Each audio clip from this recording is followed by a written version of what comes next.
Oi, pessoal, tudo bem? Eu sou o professor Diego Eloy e a gente vai continuar aqui o nosso curso de contagens elementares, né? Então, hoje eu queria começar falando um pouquinho sobre o método das barrinhas e das estrelinhas, né? Eu coloquei aqui das barras e das estrelas. E ou asteriscos também, tá? Mas vai ficar mais fácil fazer asterisco. Você pode conhecer esse método através de outros nomes aí também, mas enfim, eu vou chamar de método das barras e das estrelas, tá certo? Ok. Como que é esse método? Isso é um método de contagem que a gente utiliza, que é bem interessante, resolve também alguns tipos de problemas que, enfim, às vezes você tem um pouco mais de dificuldade de dividir em casos e contar os casos, certo? Isso te dá uma contagem um pouco mais direta de como a gente resolve esse tipo de problema.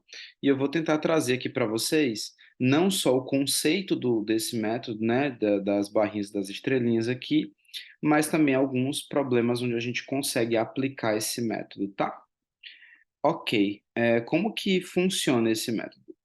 Suponha que você precisa, tipo assim, a gente consegue ou interpretar de um problema, ou você simplesmente precisa resolver uma equação do tipo x1 mais x2 mais x3, isso aqui igual a 5, tá? Ok? Então vamos supor que você precise resolver uma equação onde a gente tem essas três variáveis, x1, x2, x3, tá? Mas primeiro, eu quero resolver isso no conjunto dos números inteiros, tá? Vou botar aqui que são inteiros,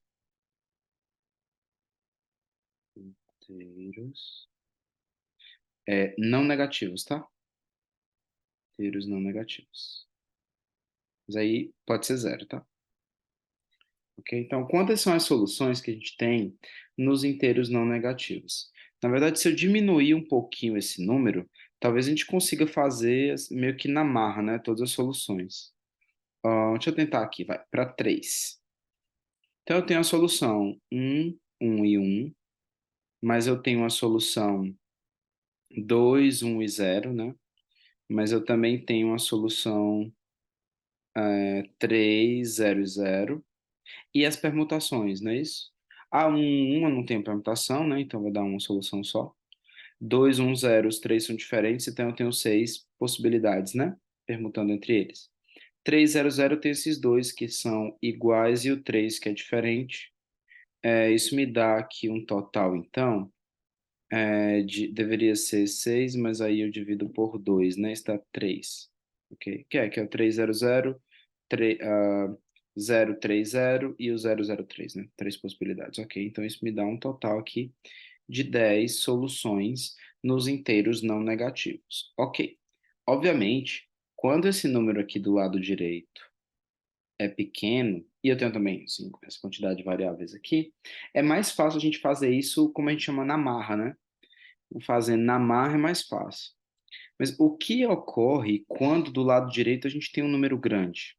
O que é que acaba acontecendo com as soluções, ok? A primeira coisa é, eu estou considerando aqui nos inteiros não negativos, depois eu vou considerar os inteiros positivos, ou seja, sem contar com o zero. Tá, mas considerando os inteiros não negativos, eu posso pensar nesse problema de um outro modo, e é aí que surgem as barrinhas e as estrelinhas, tá certo?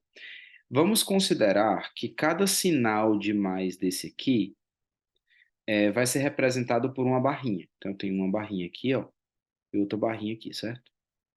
E vamos supor que agora essa quantidade 3 aqui eu vou representar por três estrelinhas, tá? E essas três estrelinhas, elas vão poder estar, por exemplo, ou aqui do lado esquerdo dessa barrinha, ou entre as barrinhas, ou do lado direito, tá? E pode ser que não tenha nenhuma, inclusive, nem do lado direito, ou pode ser que não tenha nenhuma no meio, pode ser que não tenha nenhuma do lado esquerdo, mas tem que ter três estrelinhas aqui. O que que elas representam? Por exemplo, se eu tiver um asterisco, vou chamar de asterisco, acho que é mais fácil que eu ficar desenhando as estrelinhas aqui. Se eu tiver um asterisco aqui e dois asteriscos aqui, o que que isso significa? Isso vai representar para mim a solução 2, desculpa, 1, 2 e zero. Consegue ver a semelhança desse problema com esse problema? É o mesmo problema, né? x1 mais x2 mais x3 igual a 3, né? É o mesmo problema, só que agora eu estou dividindo esse 3 aqui entre as barrinhas, né? Então, ó, esse mais representa essa barrinha, esse mais representa essa barrinha. Essas duas, é, esses dois asteriscos, as duas estrelinhas aqui, elas representam o número 2 aqui no lugar do x2, né?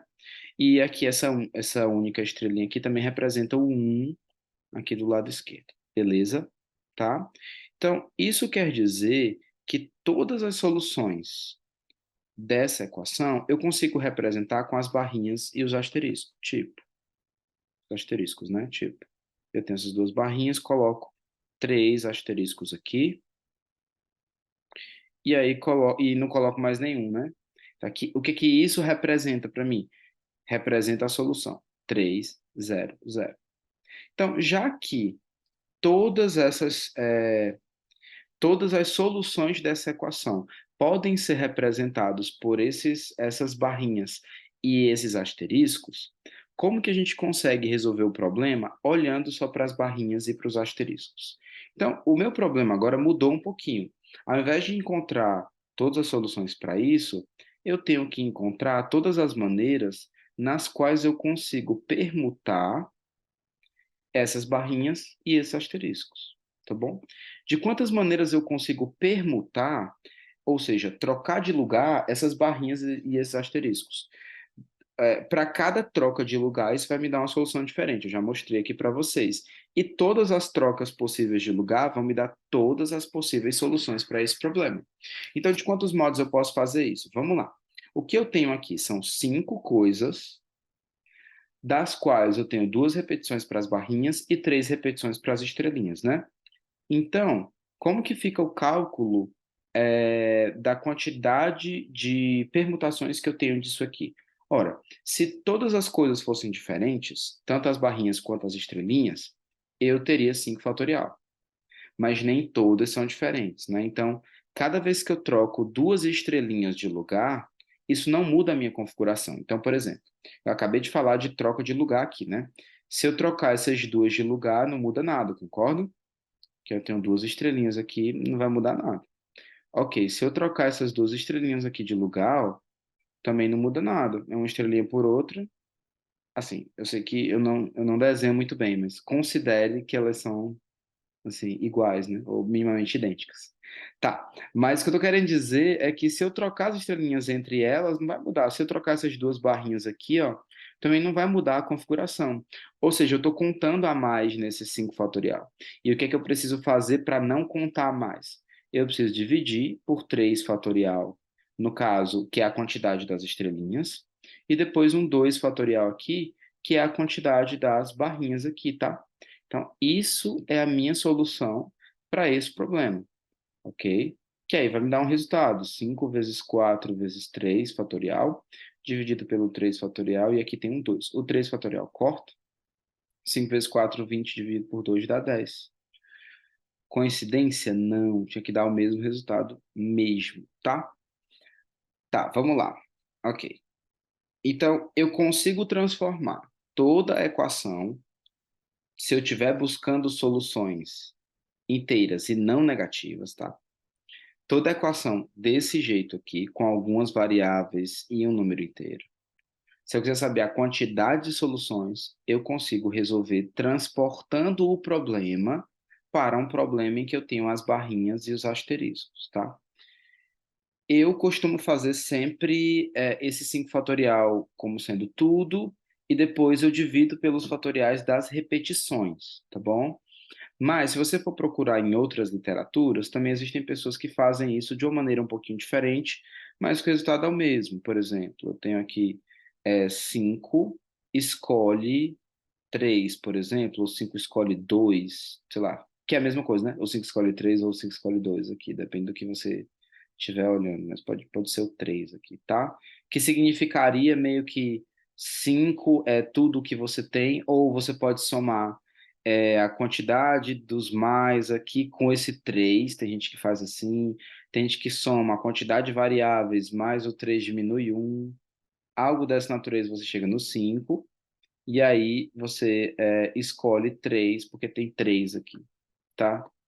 Enfim, existem outras maneiras de você representar. Obviamente, esse número aqui, ó, ele é de fato um número binomial, né? Que pode ser visto como esse número aqui, né? E de fato, o que a gente tem aqui é como se fossem alguns cantos, né, para você escolher. Você pode ver esse problema como o que é a mesma coisa do 5 escolhe 2, né? Como, por exemplo, você precisa colocar as barrinhas aqui, tá? Você precisa colocar as barrinhas aqui. Você tem tipo um, dois, três. Você tem que colocar as barrinhas aqui e você tem que escolher os cantos onde elas vão ficar, né? Então, tipo, você pode pensar dessa maneira também, ou pode pensar nos asteriscos, dados as barrinhas, você tem que escolher onde os asteriscos vão estar. Enfim, tem algumas maneiras de pensar nesse problema.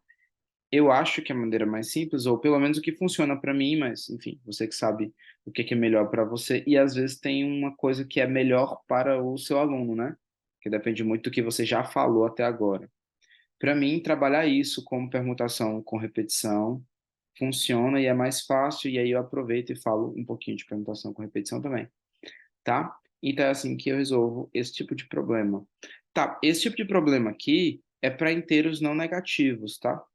O que acontece se os inteiros têm que ser obrigatoriamente positivos, né? Então, vamos supor o mesmo problema, mas agora eu estou querendo resolver isso nos inteiros positivos, tá?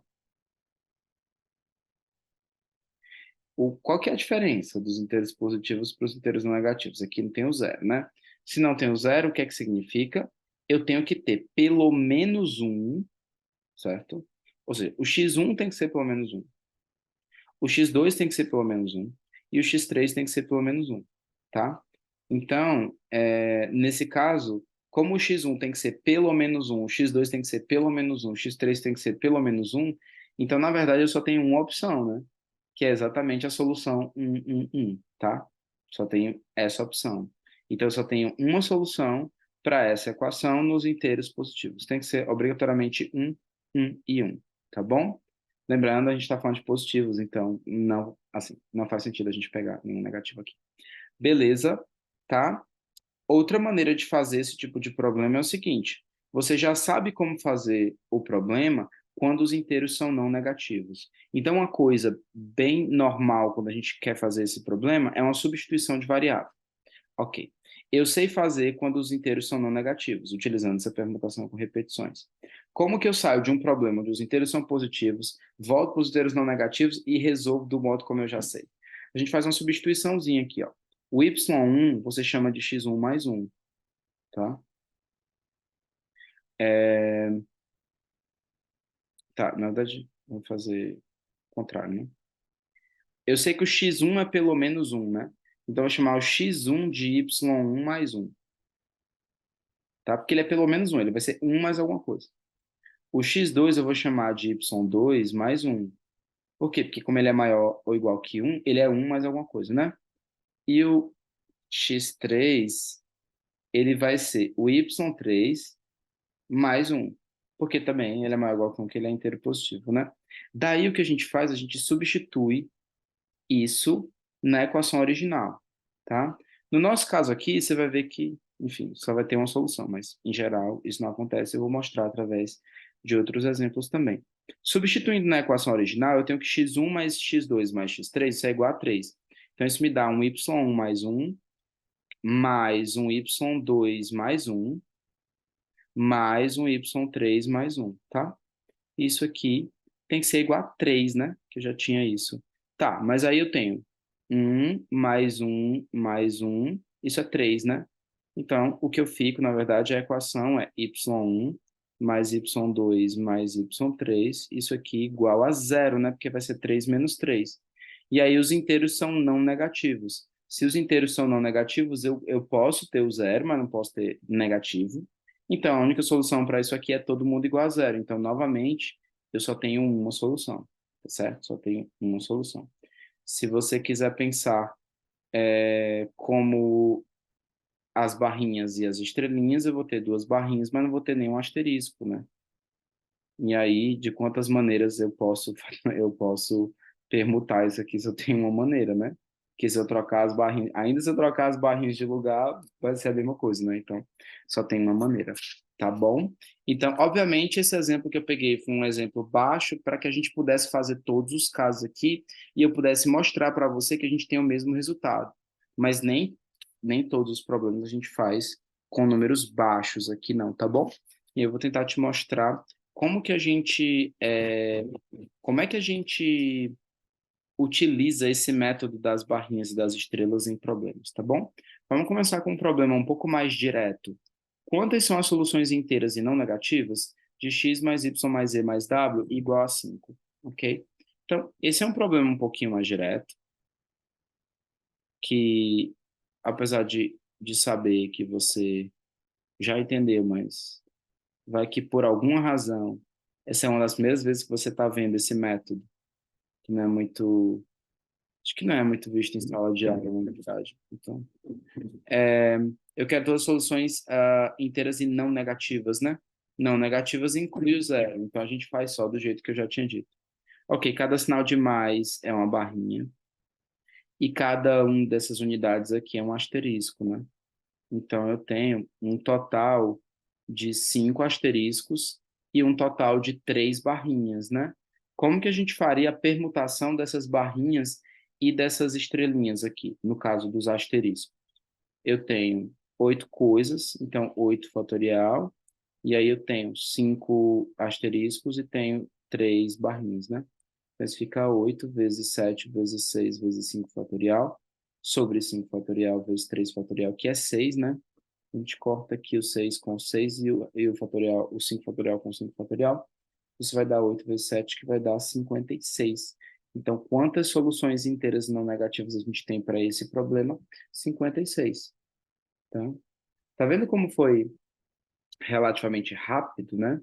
Acho que bem mais rápido que a gente listar cada uma das soluções, né? Então, espero que você possa utilizar isso para resolver outros problemas, inclusive.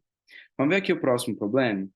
O próximo problema é o seguinte: quantas são as soluções inteiras positivas? Veja, já é outra história aqui, né?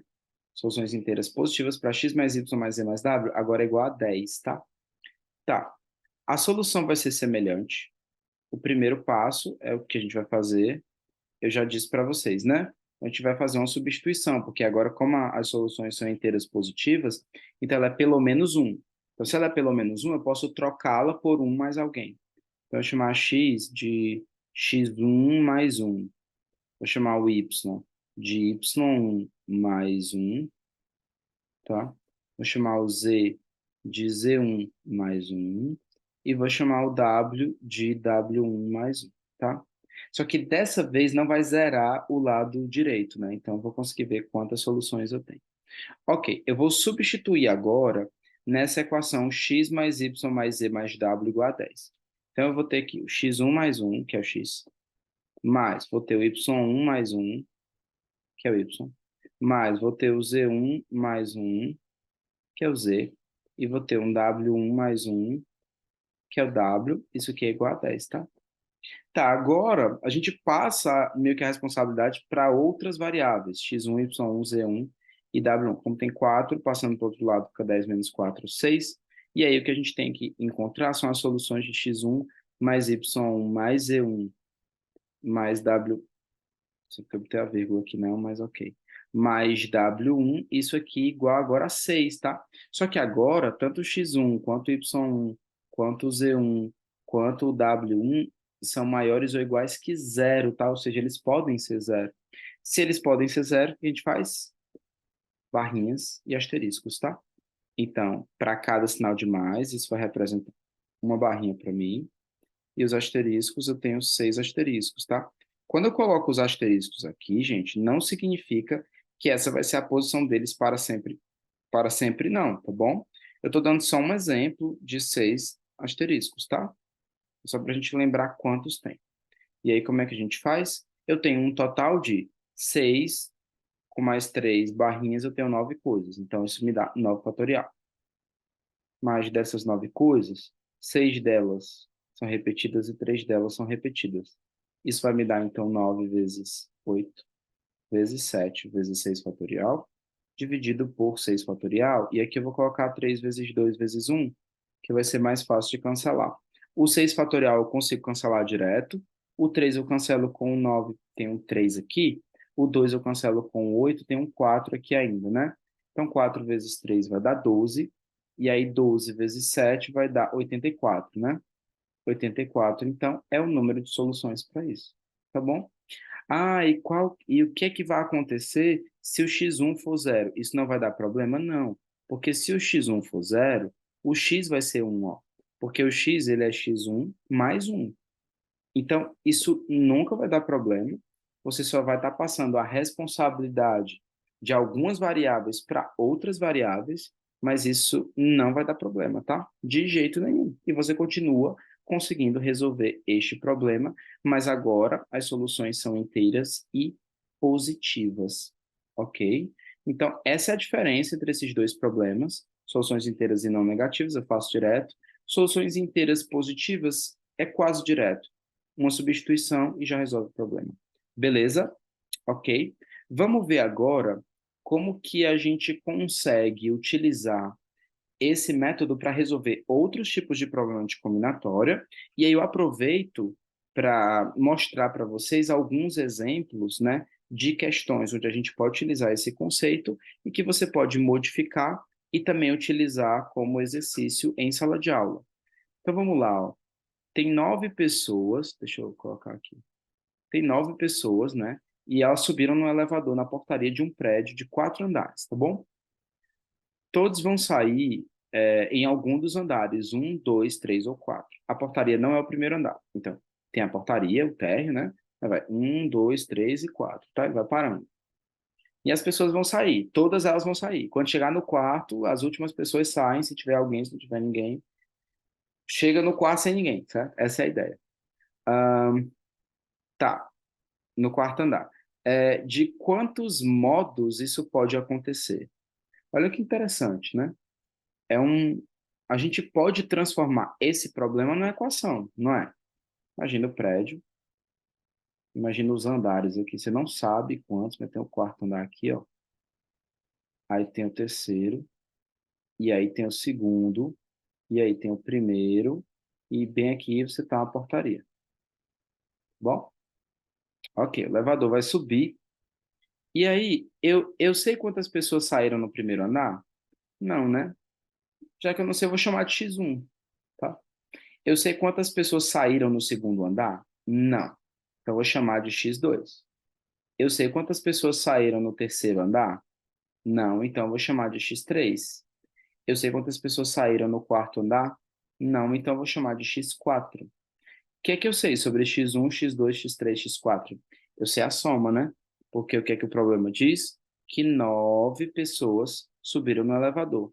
Então, transformando isso para uma equação, eu chego que x1 mais x2 mais x3 mais x4, isso aqui é igual a 9, tá? Gente, para esse problema, está dizendo que, por exemplo, pode abrir a porta do elevador e não sair ninguém?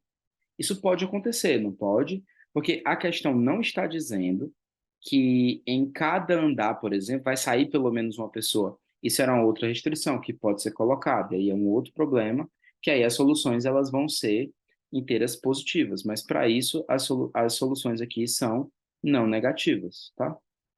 Não negativas. Ok. Como as soluções aqui são não negativas, então, vamos lá. Ok. Ah, então a gente já sabe como fazer direto, né? Cada sinal de mais vai ser uma barrinha. Uma, duas, três barrinhas. E aí eu tenho 9 asteriscos. Três, quatro, cinco, seis, sete, oito e aí 9, tá? Então, eu tenho 9 asteriscos e tenho 3 barrinhas. Tá. Quantas coisas eu tenho? Eu tenho 12 coisas, né?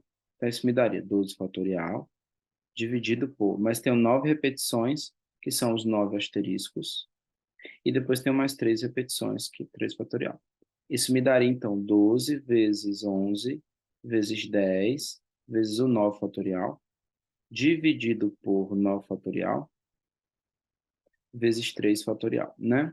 E eu consigo cortar o 9 fatorial aqui. 3 fatorial é 6, com o 12 aqui dá 2. Vai ficar fácil, né? Porque vai ficar 22 vezes 10, isso é 220.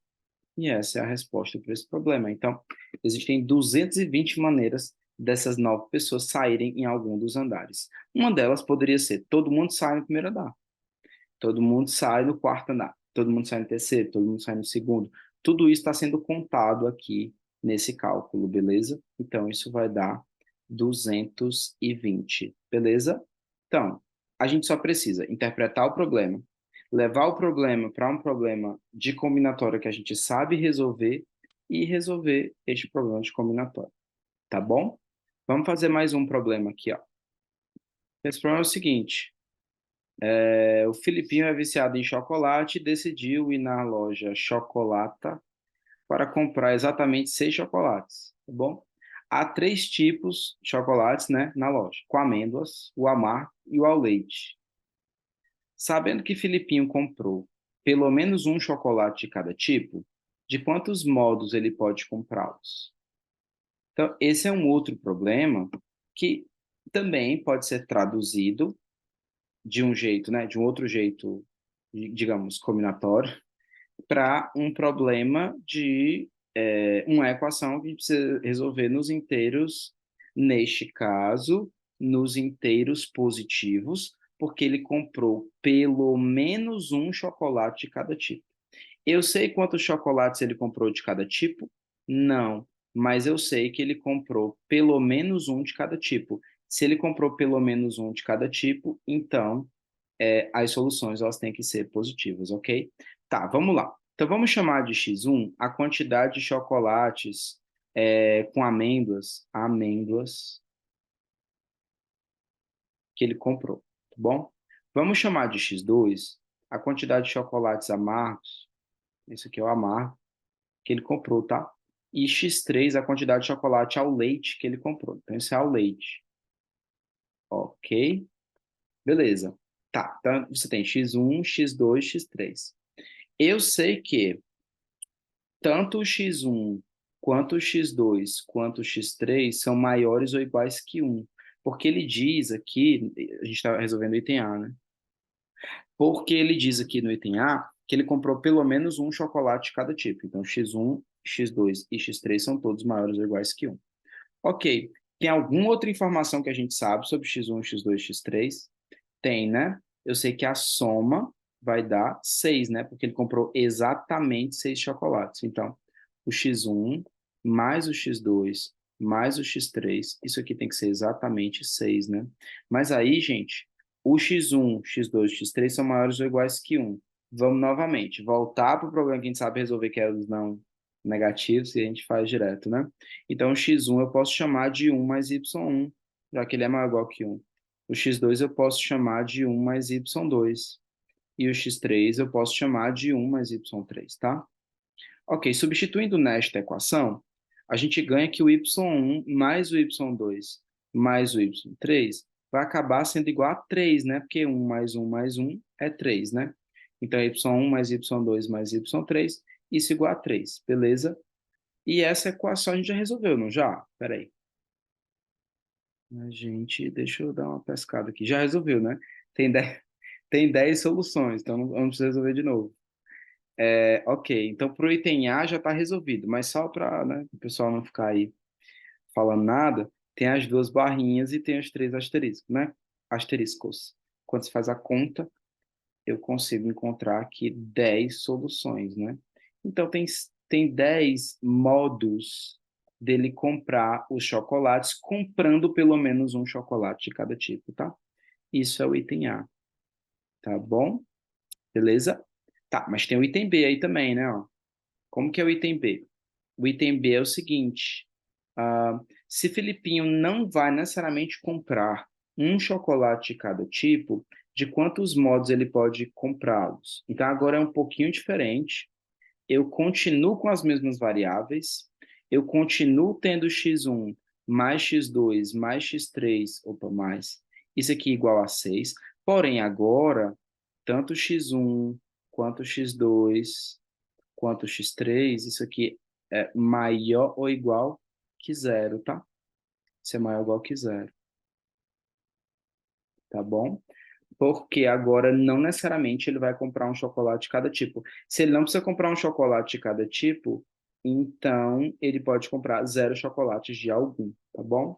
Ok, vamos transportar esse problema para o problema das barrinhas e das estrelinhas. Então eu tenho uma barrinha aqui, tenho 6 asteriscos, tá?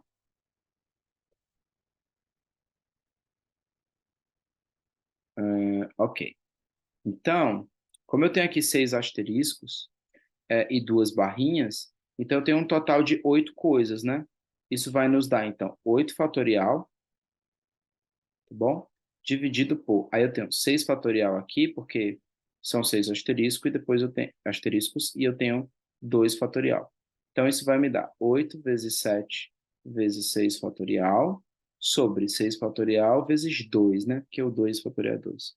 Eu consigo, mais uma vez, cortar aqui o 6.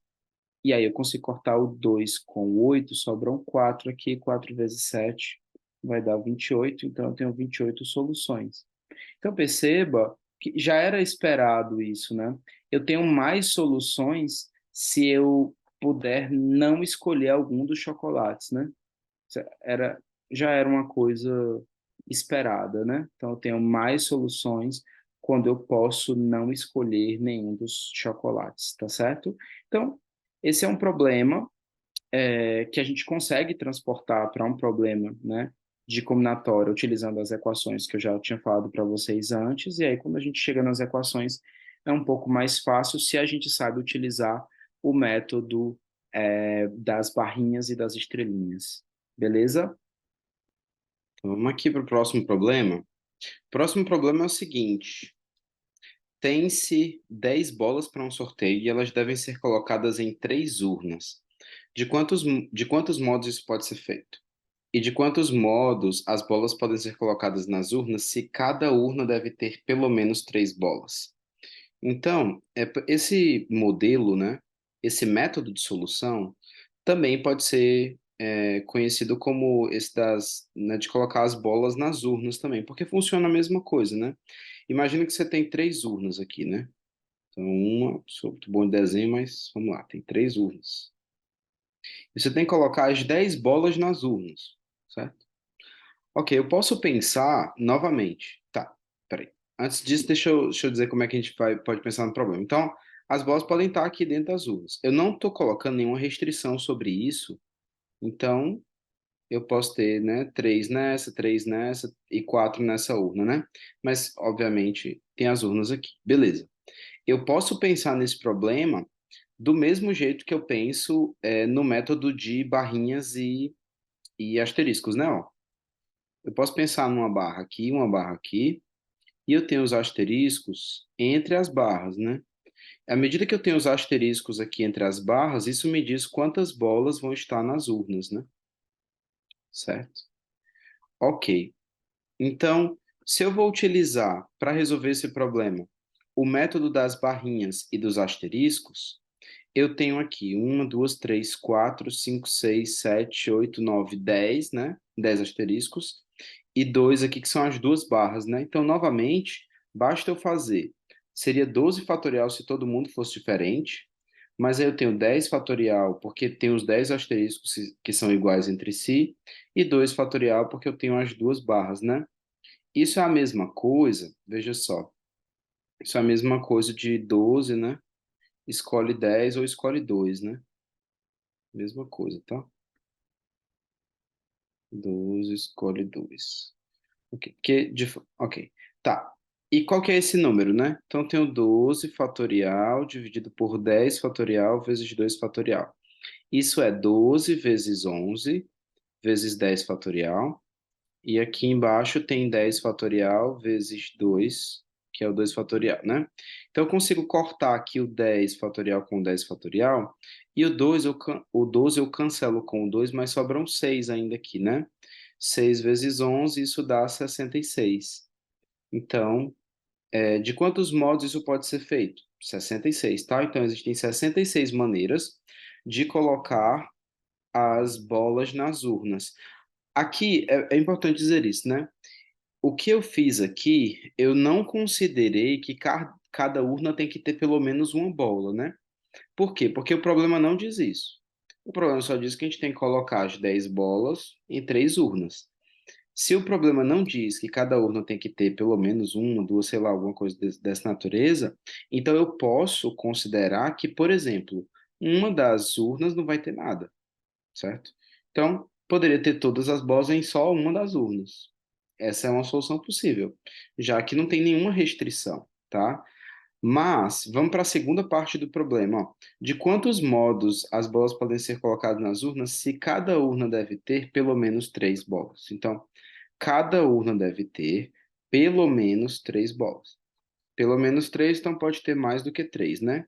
Mas aí, obviamente, como eu tenho 3 urnas e tem que ter 3 bolas, pelo menos cada uma, 3 vezes 3 já dá 9, já dá bem perto de 10, né? Então, enfim, não vai dar para colocar também mais muitas depois dessas 3, não.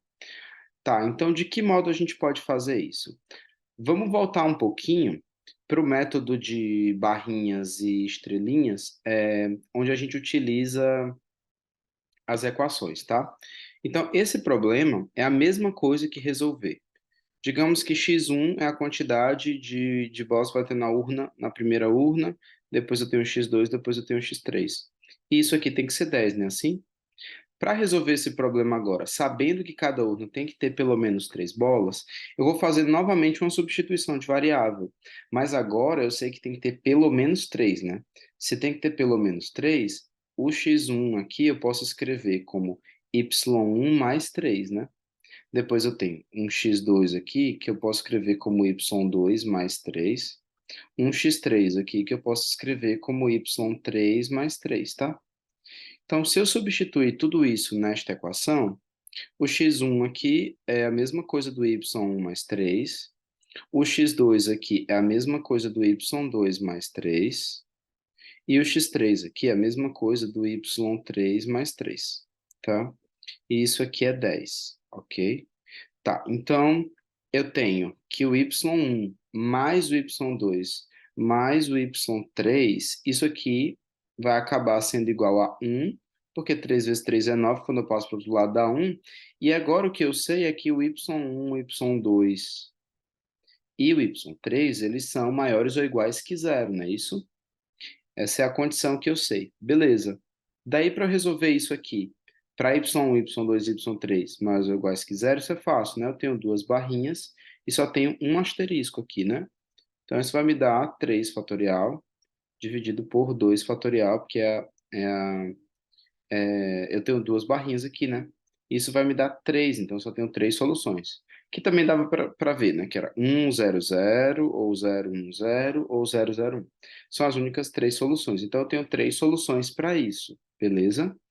Como eu tenho 3 soluções para isso, então quando eu voltar, eu também só tenho 3 soluções, né? Então, olha a diferença, né? Quando eu coloco sem restrição nenhuma, eu tenho 66 possibilidades, tá? Isso sem nenhuma restrição.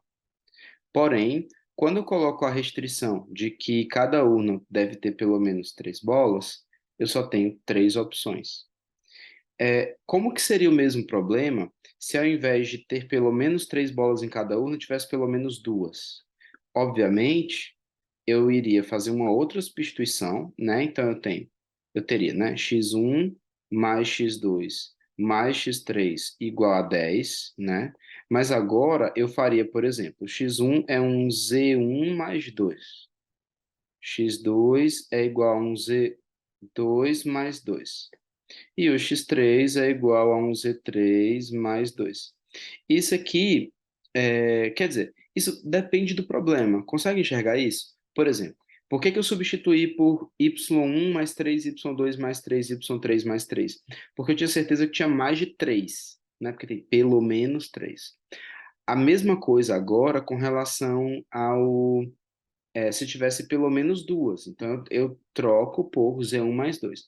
que você está querendo fazer? Você está querendo voltar para o problema em que as soluções podem ser não negativas. No problema em que as soluções podem ser não negativas, a gente só resolve com o método das barrinhas e asteriscos e pronto. Tá, então substituindo aqui embaixo, eu vou ter novamente, né? Z1 mais 2, mais, aí vou ter um Z2 aqui mais 2, depois eu vou ter um Z3 aqui mais 2. Isso aqui igual a 10, né? E aí eu tenho 2, 4, 6, passando para lá, eu fico então com Z1 mais Z2 mais Z3. Z3. Isso aqui igual a 4, né? Porque é 10 menos 6. Porém, agora, tanto o Z1 quanto o Z2 quanto o Z3 vão ser todos eles maiores ou iguais que zero. Tá bom? Tá, por causa disso, então, novamente, eu só tenho duas barrinhas aqui, mas agora eu tenho quatro asteriscos, né?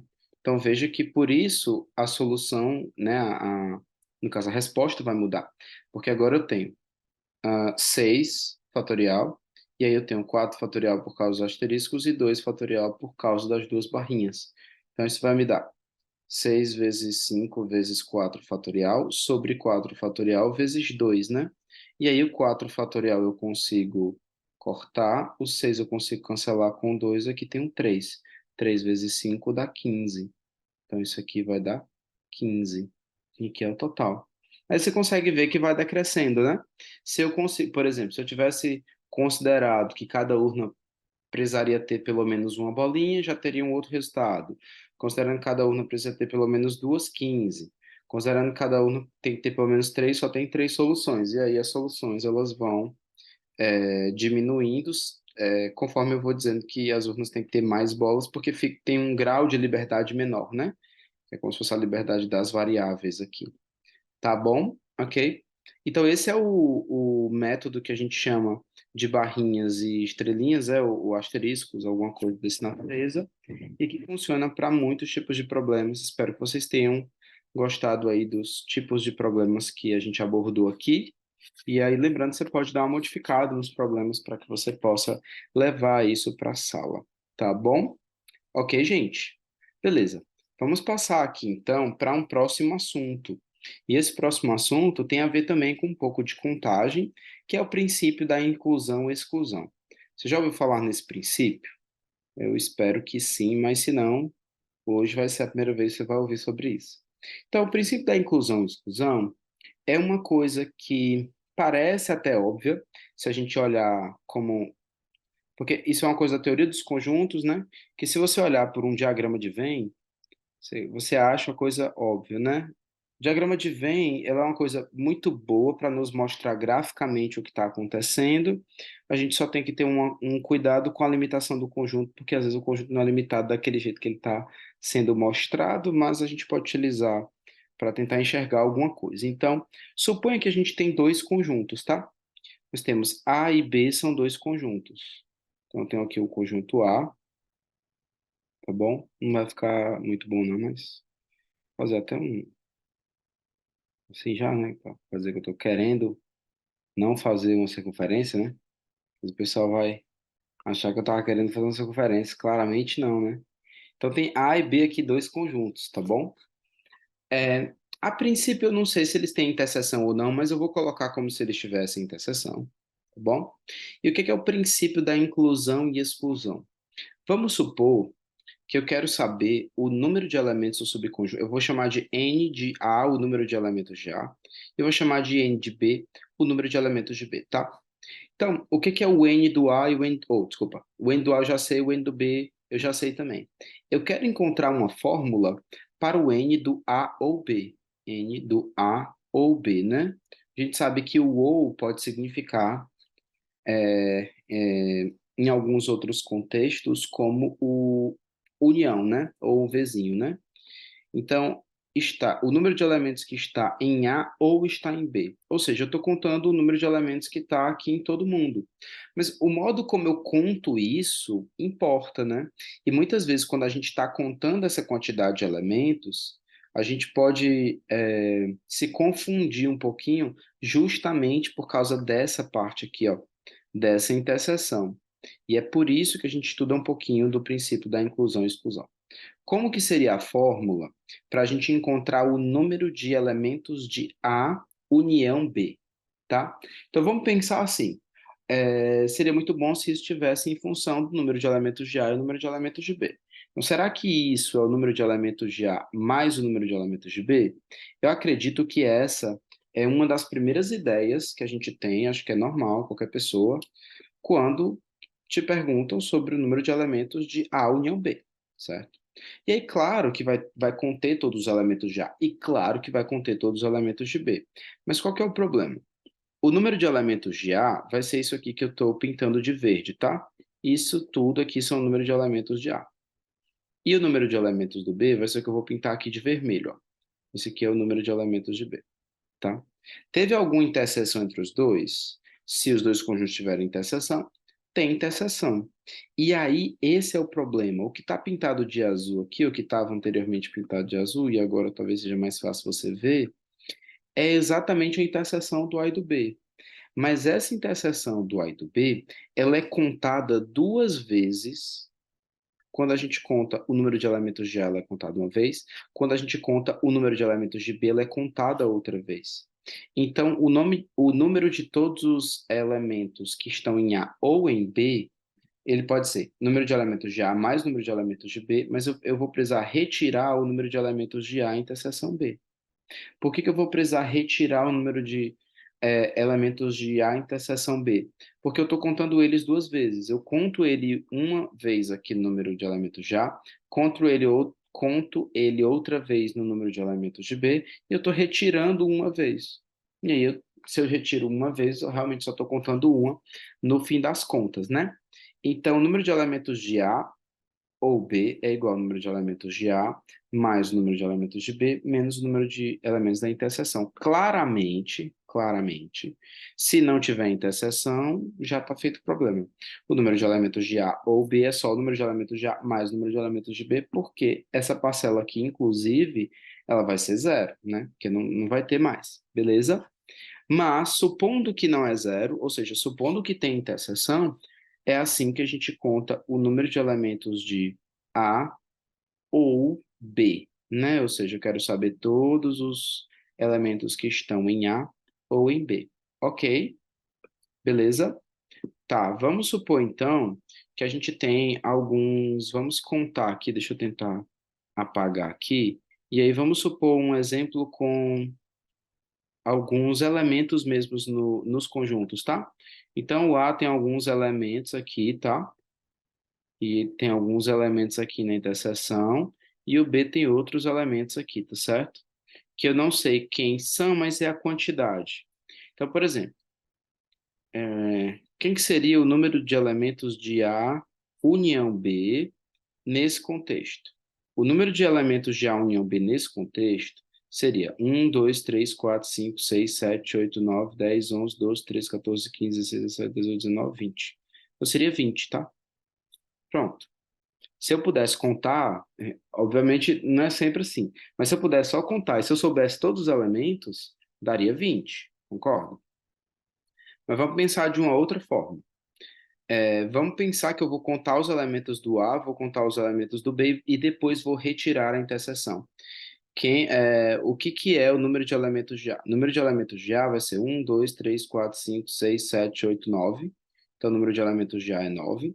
E o número de elementos de B vai dar 1, 2, 3, 4, 5, 6, 7, 8, 9, 10, 11, 12, 13, 14, 15. E aí, é óbvio que se eu somar 9 mais 15, não vai dar 20, vai dar mais, né? Por que que é óbvio? Novamente, porque eu conto duas vezes a interseção.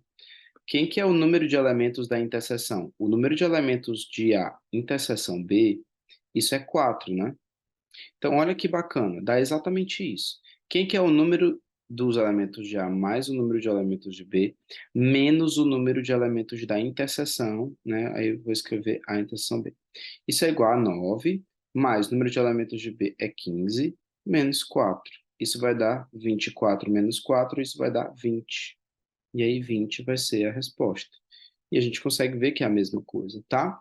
Então, esse é o princípio da inclusão e exclusão. Claramente, eu estou te mostrando aqui num diagrama de Venn, para que fique mais fácil você ver, né? Você enxergar o que está acontecendo, tá bom? Mas na hora da gente resolver problemas, assim, poucas vezes vai ser melhor a gente olhar graficamente. Vai ser mais fácil a gente simplesmente colocar em prática essa fórmula aqui, que é o princípio da inclusão e exclusão, para dois conjuntos. Ah, tem como a gente fazer para mais conjuntos? Tem. Tem como a gente fazer para N conjuntos, por exemplo, e tem uma fórmula também, tá certo? Mas eu não vou abordar isso. Se é uma coisa que você gostou, achou legal esse assunto, eu te indico continuar aprendendo sobre isso e procurar também, não só livros, como problemas também, que envolvam aí o princípio da inclusão e exclusão. Beleza? Ok, então, número de elementos de A, união B, é o número de elementos de A, mais o número de elementos de B, menos o número de elementos da interseção AB. Ok? Tá, como é que a gente aplica isso num problema? Tá certo? E eu vou trazer um problema aqui, que é um problema que não é tão difícil, talvez seja como que uma aplicação direta aí do princípio da inclusão e exclusão, mas dá para mostrar para a gente como isso realmente é útil e como de vez em quando a gente realmente precisa disso para resolver problemas, tá? Então, quantos números inteiros positivos menores do que 100 são múltiplos de 2 ou de 5? Tá vendo o ou aqui? Então, vamos lá. Tem como fazer isso de outra maneira? Tem. Você já deve ter feito isso de outra maneira, já deve ter se encontrado com esse problema e ter utilizado combinatória básica mesmo. A gente está falando de contagens elementares, então você poderia só fazer um princípio multiplicativo aqui, ou contagem mesmo, você sabia, o de 2, de 5, mas lembre-se, como é que você terminaria de resolver o problema? Eu estaria vendo todos os múltiplos, né? O que é que seria o ideal? Seria eu ver todos os múltiplos de 2, depois todos os múltiplos de 5, depois eu retiro a interseção. Lembra? Então, ainda que a gente estivesse utilizando meio que o princípio multiplicativo para resolver o problema, o que a gente está fazendo é a mesma coisa, tá? É o princípio da inclusão e exclusão. Só talvez não esteja tão na cara, mas é isso que a gente está fazendo. Então, vamos deixar na cara, né? Já que a gente sabe que vai utilizar aqui. Então, como que é a solução desse problema? Quantos números inteiros positivos menores do que 100 são múltiplos de 2 ou de 5? Vamos utilizar aqui, vamos separar os números menores do que 100 em dois conjuntos. Aí é menores, né? Não conto 100, né? Então, menores do que 100 em dois conjuntos. O A é o conjunto dos números que são múltiplos. Tá, deixa eu escrever direito, né? O A aqui é o conjunto dos números que são menores do que 100, então x é menor do que 100, tal que o x é igual ao múltiplo de 2. Tá? Múltiplo de 2. Ok? Tudo bem. Quem é o B aqui? O B, eu vou dizer que é o conjunto de todos os y menores do que 100, tal que o y é um múltiplo de 5, tá? Ok, então, o que a gente quer saber é o seguinte, ó. Quantos são os inteiros positivos menores do que 100 que são múltiplos de 2 ou de 5? Então, o que eu estou procurando é exatamente o número de elementos da união A e B, tá? Problema, o problema é que a gente tem interseção, ou seja, existem números que são múltiplos de A e de B ao mesmo tempo. Desculpa, de 2 e de 5 ao mesmo tempo. E quando isso ocorre, a gente pode contar mais, né? Então, para a gente não contar mais, vamos utilizar o princípio da inclusão e exclusão, né? Então, pelo princípio da inclusão e exclusão, o famoso pi, a gente faz, né, que o número de elementos do conjunto A união B, isso é o número de elementos de A, mais o número de elementos de B, menos o número de elementos de A interseção B. Então, vamos calcular separadamente cada uma dessas coisas, depois a gente soma e subtrai. Quem que é o número de elementos de A? O número de elementos de A é o número de múltiplos de 2 entre 1 e 100, né? Como não conta o 100, o maior é o 98, que é 2 vezes 49, então o número de elementos de A vai ser 49, tá bom? O número de elementos de B vão ser todos os números que são múltiplos de 5, são menores estritos, tá? Que aqui diz quantos são os números inteiros positivos menores do que 100. Então, é menor estrito. Se é menor estrito, não conta com 100.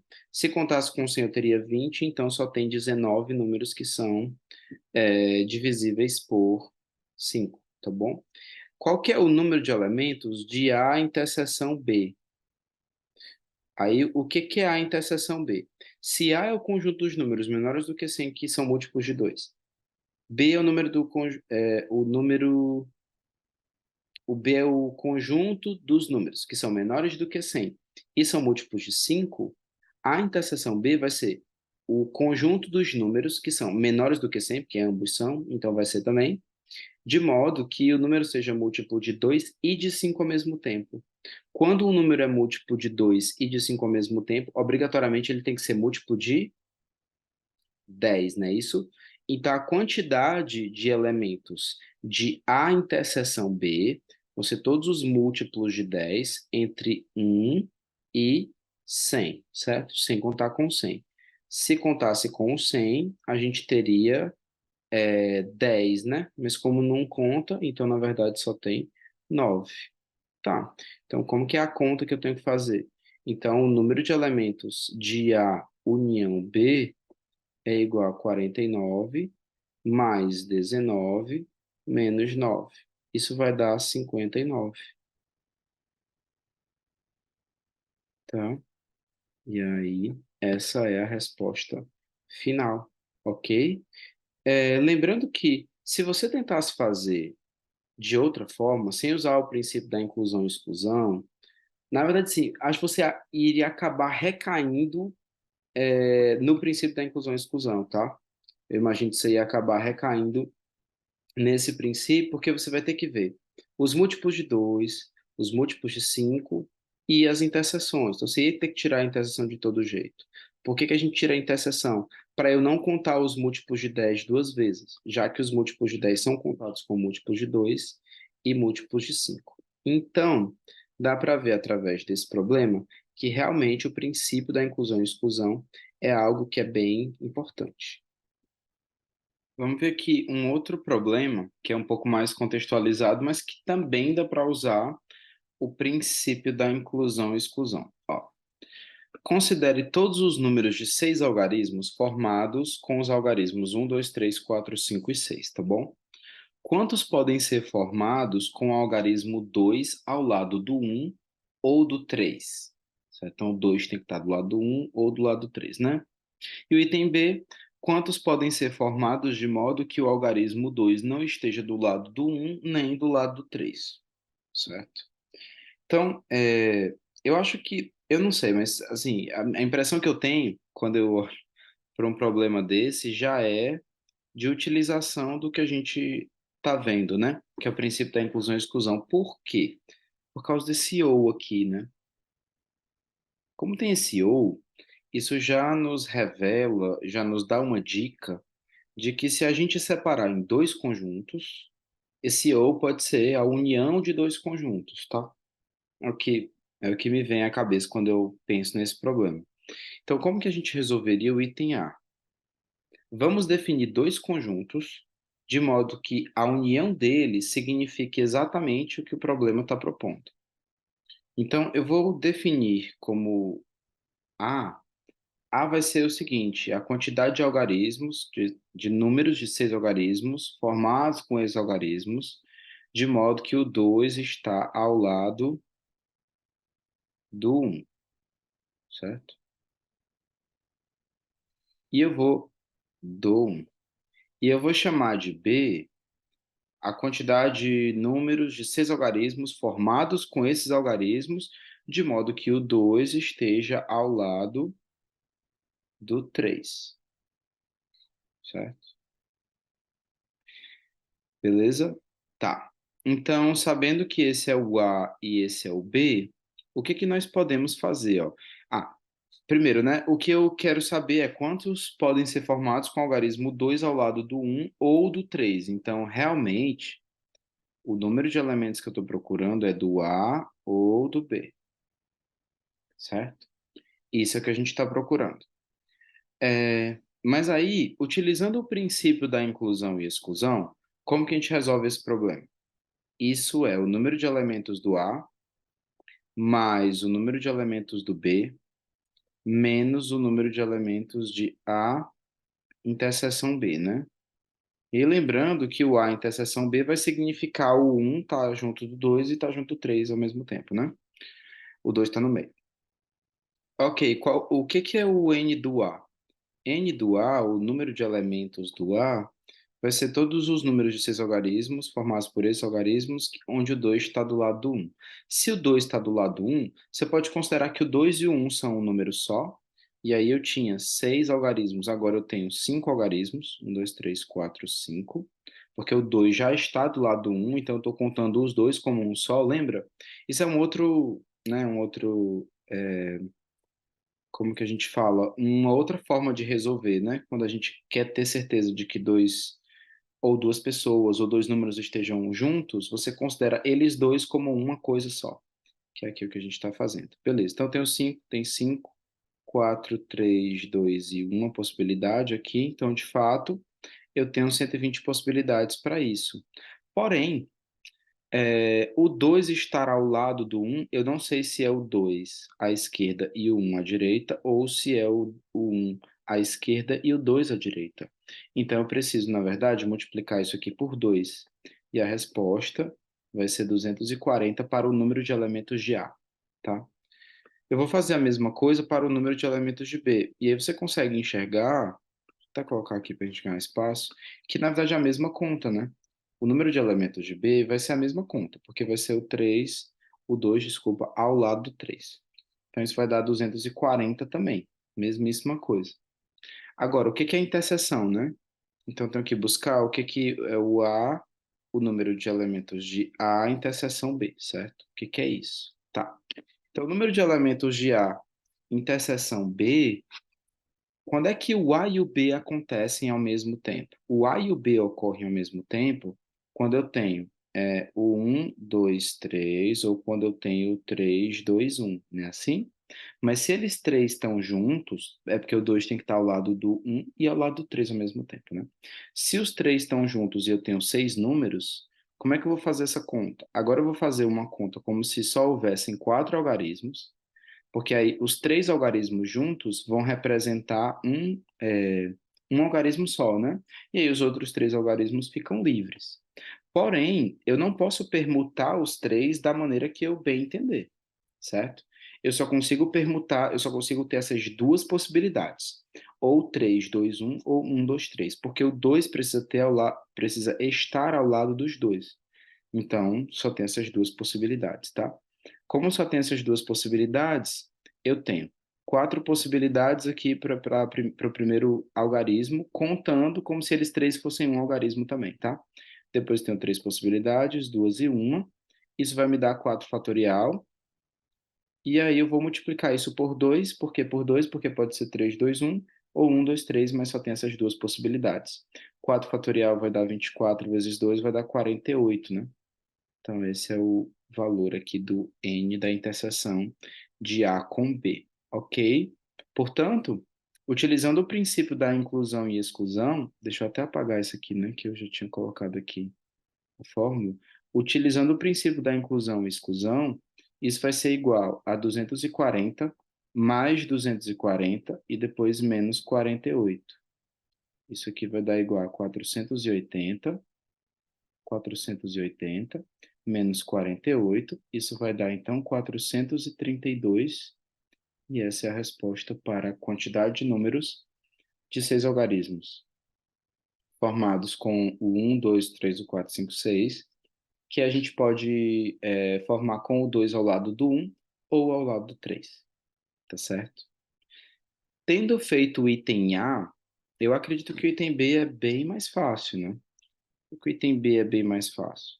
Ó, quantos podem ser formados de modo que o algarismo 2 não esteja ao lado do um nem do 3. Então, o 2 não está do lado de nenhum deles dois, né? Mas eu acabei de calcular no item a quantidade de números que eu posso formar aí, de modo que eu tenha o 2 do lado do um ou do lado do 3. Então, para esse item, eu vou fazer só a mesma coisa que eu já fiz, inclusive, para outro problema, o que é bem verdade, né? Se eu pegar tudo e retiro o que eu não quero, eu vou ter o que eu quero, né? Então, tudo menos o que eu não quero vai dar igual ao que eu quero. O que que é tudo aqui? Quantos são os números de 6 algarismos que eu consigo formar com os algarismos um, 2, 3, 4, 5 e 6? Então, eu tenho 6 possibilidades para o primeiro número, 5 para o segundo, 4, 3, 2 e um. Então, o tudo aqui vai ser 6 fatorial. E o que que eu não quero? O que eu não quero é exatamente esse número 432, né? Então, isso vai me dar a resposta. O que é 6 fatorial? 5 fatorial é 120 vezes 6, 720, né? Então, 720 menos 432, e isso vai dar quanto? Ok, deixa eu colocar assim.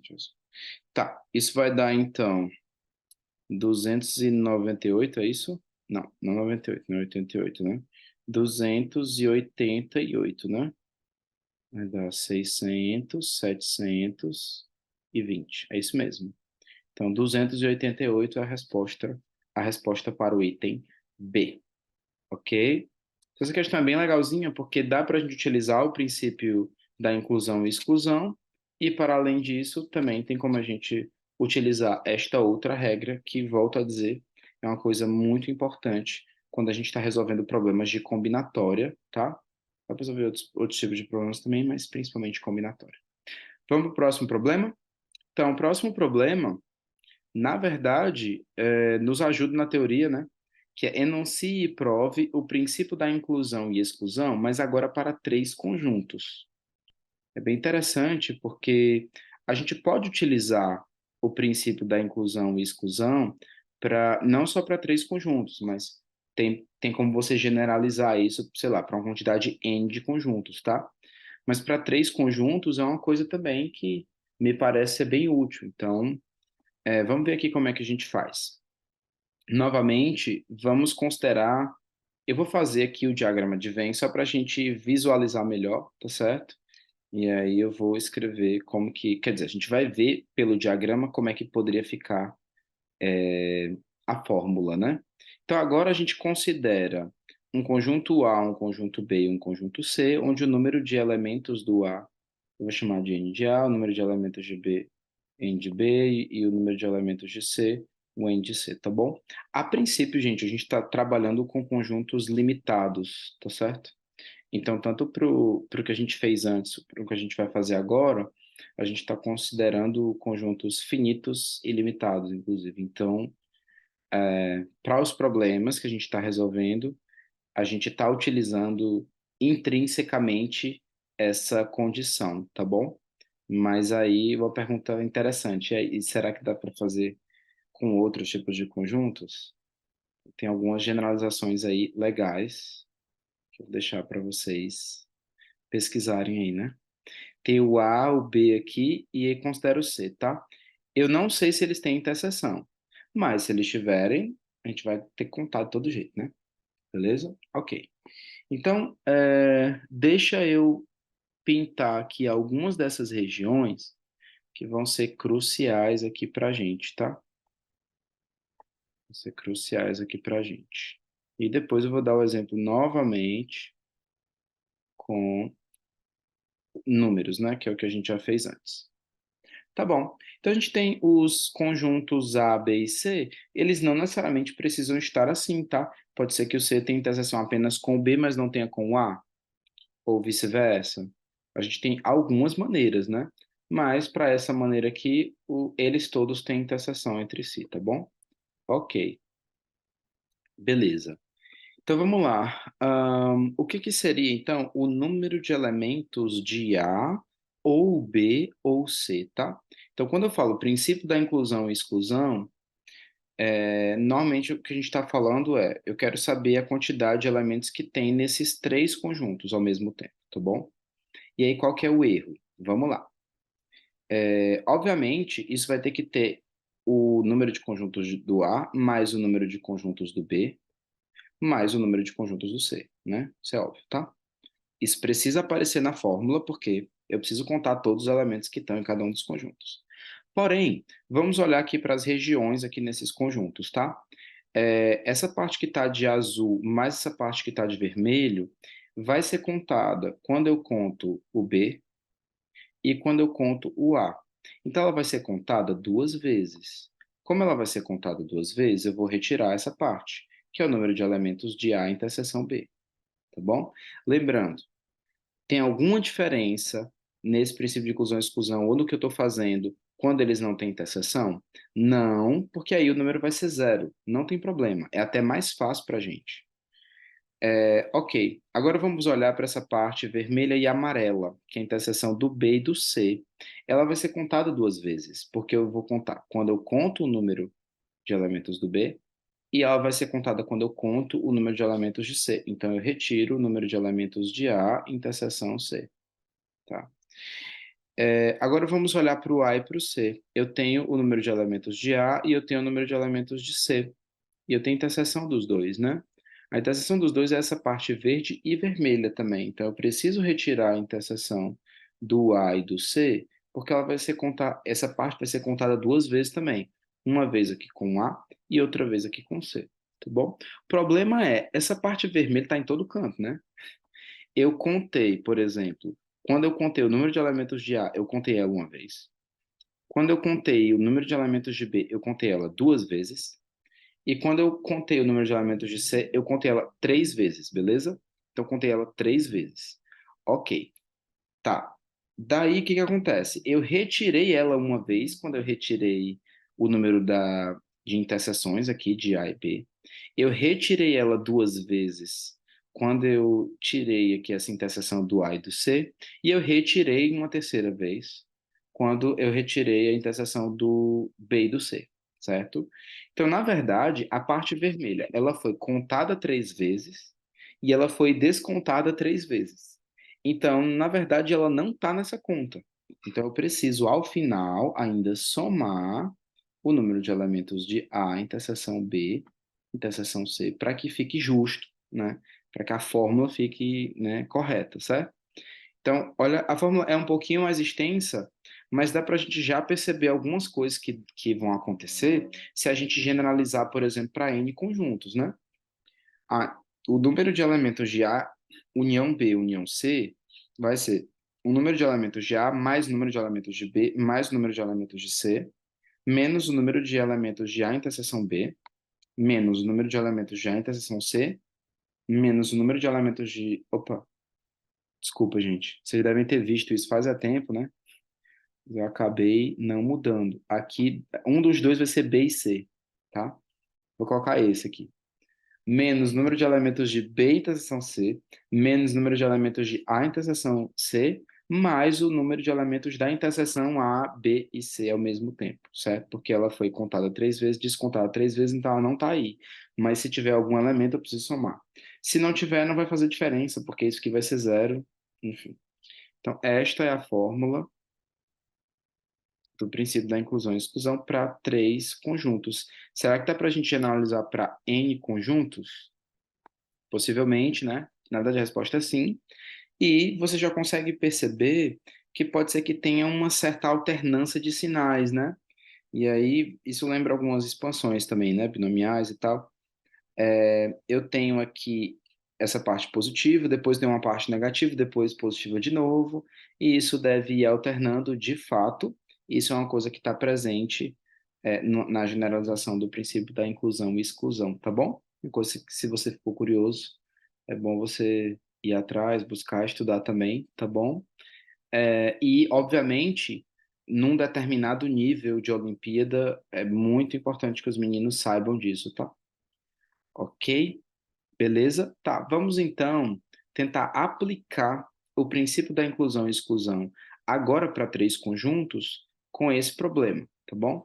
Então, esse problema é bem parecido com um problema que a gente fez há não muito tempo atrás, tá certo? e é por isso, na verdade, que coloquei. Quantos são os números inteiros positivos? Que são menores do que 100, tá bom? E eles são múltiplos do 2, do 3 ou do 5. Eu volto a dizer, né? Tá vendo o ou aqui? Esse ou já sugere alguma coisa pra gente, tá? Então, eu vou resolver esse problema do mesmo jeito que eu resolvi o problema anterior, mas agora a gente vai calcular separadamente cada elemento, depois a gente coloca tudo junto, ok? Então, vamos lá. Vamos chamar de A o conjunto dos números que são os múltiplos de 2, ok? E eles são menores do que... Eu vou só colocar assim, tá? Dá para você entender. Os múltiplos de 2 são menores do que 100. O B, para mim, vai ser o conjunto dos múltiplos do 3, que são também menores do que 100. Menores estritos, né? Porque é o que o problema diz. E o C aqui vai ser o conjunto dos múltiplos de 5, que são menores do que 100. Bom? Ok, então... qual que é o número de elementos do A, do B, do C e das interseções triplas e duplas e tudo mais? A gente sabe, a gente acabou de provar que o número de elementos de A ou B ou C é o número de elementos de A mais o número de elementos de B mais o número de elementos de C menos o número de elementos de A interseção B menos o número de elementos de A interseção C, menos o número de elementos de B interseção C, mais o número de elementos de A interseção B interseção C, tá? A gente acabou de provar isso. Então, a gente vai calcular cada uma dessas coisas e aí vamos ver ao final o que que vai dar, tá bom? O número de elementos de a gente já fez, né? Múltiplos de 2 são menores do que 100, a gente tem 49, tá? A gente já fez ali. Você volta o vídeo aí um pouquinho, dá uma olhada lá. O número de elementos de B agora vai ser um pouquinho diferente, que são os múltiplos de 3 menores do que 100, né? E maiores do que 1, são inteiros positivos, maiores ou iguais que 1. Mas aí no 1 não dá, né? Por isso que eu falei maiores do que 1. Então, vai do 3 até o 99, que é 3 vezes 33. Então, tem 33 múltiplos de 3 aqui, tá? E aí, os múltiplos de 5 a gente já calculou, o número de elementos de C, que vai ser até o 100 aqui, era para ser 20, mas não conta o 100, então são 19. Ok? Beleza. O que mais? A gente tem que calcular o número de elementos da interseção, né? A interseção B. O que é a interseção B? Então, a interseção B vão ser os múltiplos de 2 e de 3 ao mesmo tempo. Então, são os múltiplos de 6. Quantos são os múltiplos de 6 menores do que 100? O maior múltiplo de 6, que é menor do que 100, vai ser o 96, né? Porque o 96 é múltiplo de 3, já que 9 mais 6 é 15, que é múltiplo de 3. E ele é par também, né? E não vai ter outro maior do que isso que seja menor do que 100. O 96, ele é 6 vezes quanto? Deve ser 16, né? Então, eu tenho 16 múltiplos de, de 6 até o 100, não é isso? Tá. É isso mesmo? 6 vezes 17 dá 60, 48, 102. É.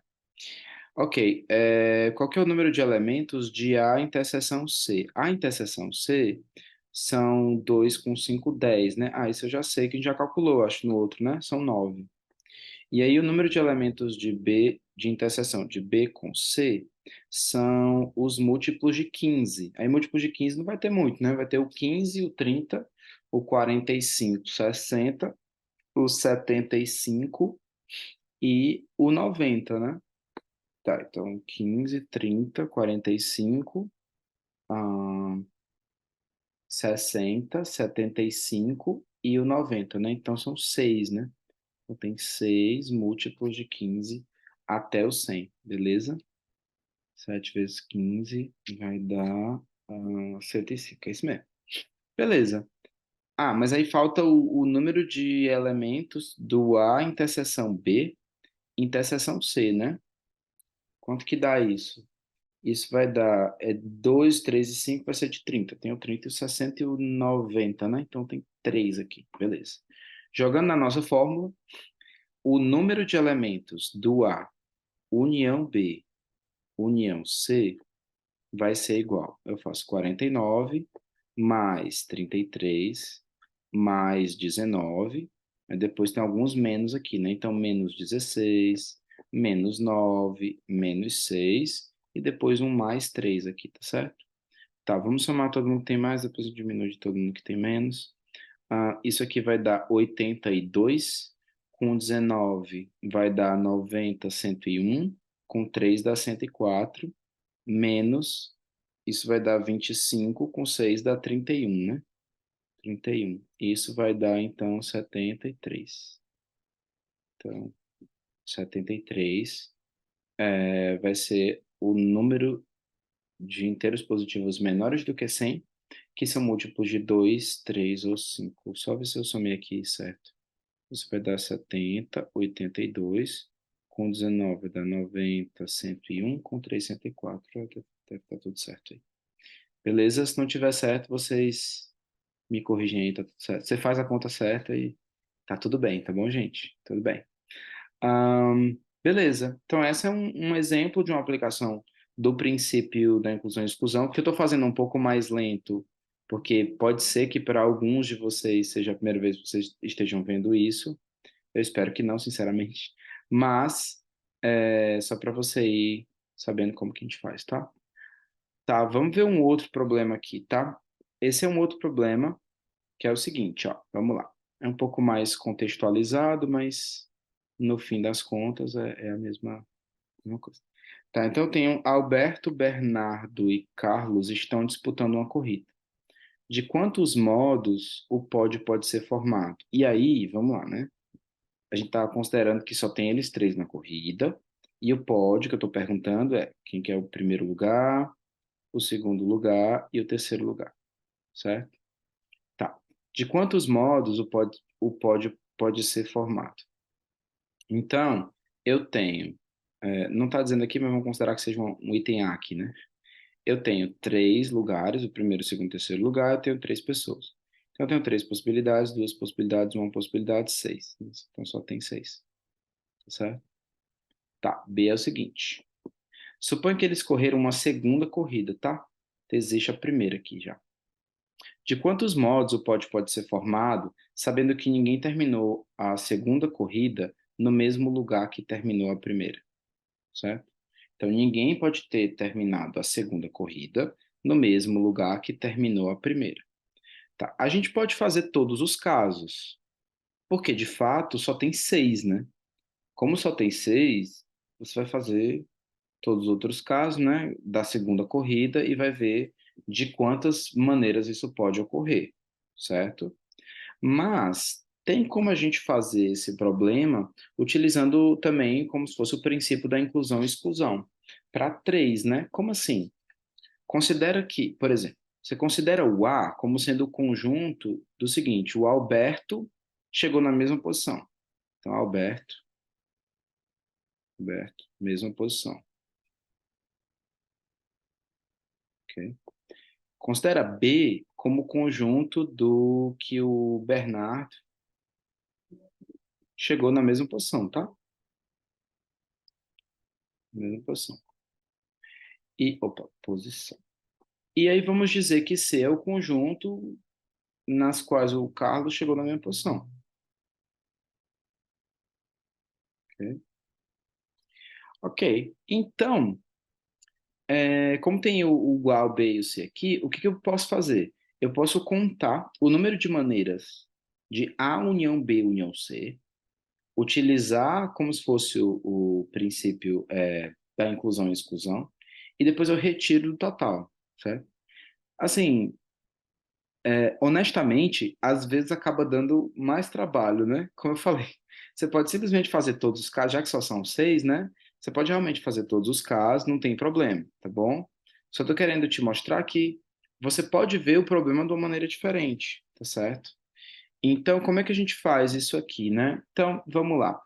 É, O número de maneiras do Alberto chegar na mesma posição, se ele estava em terceiro, ele continua em terceiro. Tá, de quantos modos o pode ser feito? Sabendo que ninguém tem. Tá, para ele chegar na mesma posição, tem duas possibilidades, né? Que, independente de onde ele esteja, eu só troco os outros dois de lugar, concorda? Certo? A mesma coisa para o B, está 2, e a mesma coisa para o C, está 2 também, tá? Porque uma vez fixado sei lá, tem primeiro, tem segundo, tem terceiro, eu só tenho 3 pessoas, então vai ficar mais fácil, né? Mas é interessante, né? E se tivesse mais gente correndo, né? Eu acho que daria bem mais trabalho, né, também. Ok, beleza. O que que seria o número da interseção A e B, né? O que que é A e B? O Alberto e o Bernardo estão na mesma posição. Mas aí eu só tenho um a mais, né? Como eu só tenho um a mais, então, de fato, é um, né? Porque eu só tenho uma maneira, que é a mesma coisa. O que que seria a interseção de A com C? Seria o Alberto e o Carlos estarem na mesma posição, mas aí só tem 3 pessoas, então a terceira posição também tem que ser a mesma. Isso é um. E o número da interseção de B e C, né? Então, B interseção C também é um, né? Porque, dado que o Bernardo está em uma posição e o Carlos está em outra, só tem uma possibilidade, tá bom? E o que que o Alberto está na mesma posição, desculpa. O Bernardo está na mesma posição e o Carlos está na mesma posição, também só tem uma possibilidade, certo? Então, eu posso utilizar o princípio da inclusão e exclusão para fazer o número de elementos de A união B união C. Isso me daria 2 mais 2 mais 2, menos um menos um menos um e depois mais um, certo? Então, isso daria 6 menos 3 dá 3 com mais um 4. E o que é que eu quero? Isso aqui é exatamente o que eu não quero, né? É o que eu quero evitar. Então, para fazer o item B, eu vou fazer tudo menos o que eu não quero, tudo menos o que eu não quero. Isso vai ser igual ao que eu quero, tá? E novamente, tudo aqui é 6, o que eu não quero é 4, então vai dar 2. Então só tem 2 possibilidades. Ou seja, de fato, se você só contasse, talvez fosse mais fácil. Porém, dá para a gente utilizar sim o princípio da inclusão e exclusão. E se é uma coisa que você tem um pouco mais, né, você já está acostumado a fazer, não vai demorar muito e você vai conseguir resolver esse problema também utilizando o princípio da inclusão e exclusão. Beleza, gente? Espero que vocês tenham gostado do nosso curso de contagens elementares e a gente se vê. Até mais, pessoal. Tchau, tchau.